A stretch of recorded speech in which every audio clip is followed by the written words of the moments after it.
Okay, eto na, Pars Manolo at Mars May. Nagtingin-tingin kami ni Mars sa mga socials ninyo at may mga nakita kaming mga interesting posts. Kaya naman, syempre, bilang mga chismosa kaming mga Mars, na-curious syempre kami, di ba? So, kailangan namin ng explanation mula mismo sa inyo. Oo, magpasalamat kayo na binibigyan namin kayo ng pagkakataon para i-explain. Yeah. Di ba? Nice! Honest, kasi alam kailangan mo, i-explain. ang chika hindi talaga kasya sa maiksing caption sa social media. Kaya sa Mars pa more na kayo magpaliwanag. Ito na ang chance ninyo. Simulan natin dito sa paandar ni May, kasama si Ken Chan. Uy, let's see. Favorite ko yan.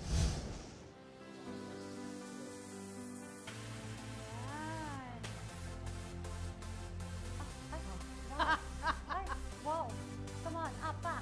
Oh, yan. Oh. Busog na busog.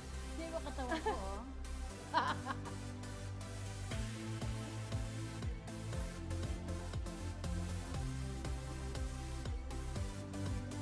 Ay, wow, saan ito? Wow, I love the energy.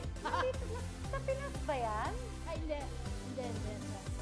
Mukhang sa ibang bansa, Mars, kasi I doubt na magagawa nila to sa Pilipinas. Ano magagawa natin dito? Sa bagay, sa bagay. Oo, ito nga parang baka may ano pala, baka bawal yung mga ganun, ano, di ba?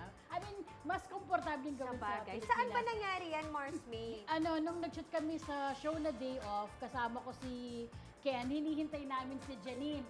Hindi si Janine. Sino ba yung Janine na tinutukoy Janine mo? Tenoso. Manolo, hinihintay daw nila si Janine. Si Janine Tenoso yan. Grabe!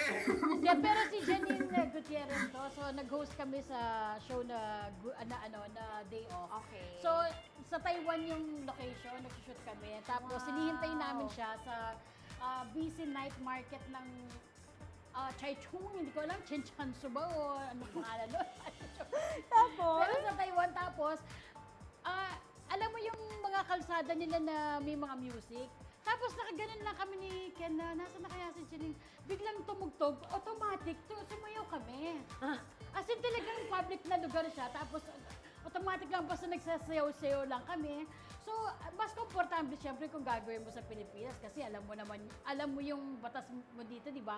Kung sa ibang lugar, hindi mo alam, bawal ba yung Ginawa niyo. mga Biglang ganon. sumayaw ka na lang? Yes, pero yun ang pinaka-paborito kong post na palaging nagtitrending sa mga post ko. Kumbaga, kung 5 lang yung nagla-like sa mga post ko, yan naging 1,000, ganyan, 3,000. Oh, wow. Benta yan sa kanila. Yes. Pumatok yan. Ken, I miss Ang you. TV naman kasi talaga, Ate May. Di ba, Mars, parang it's so nice to see something unusual happening in a Oo. place na parang kalye or ganyan. Actually, Di ba? at saka, masarap talaga kapag nasa ibang bansa ka, tapos parang feeling mo, I can do anything. Hindi ka naman nila kilala.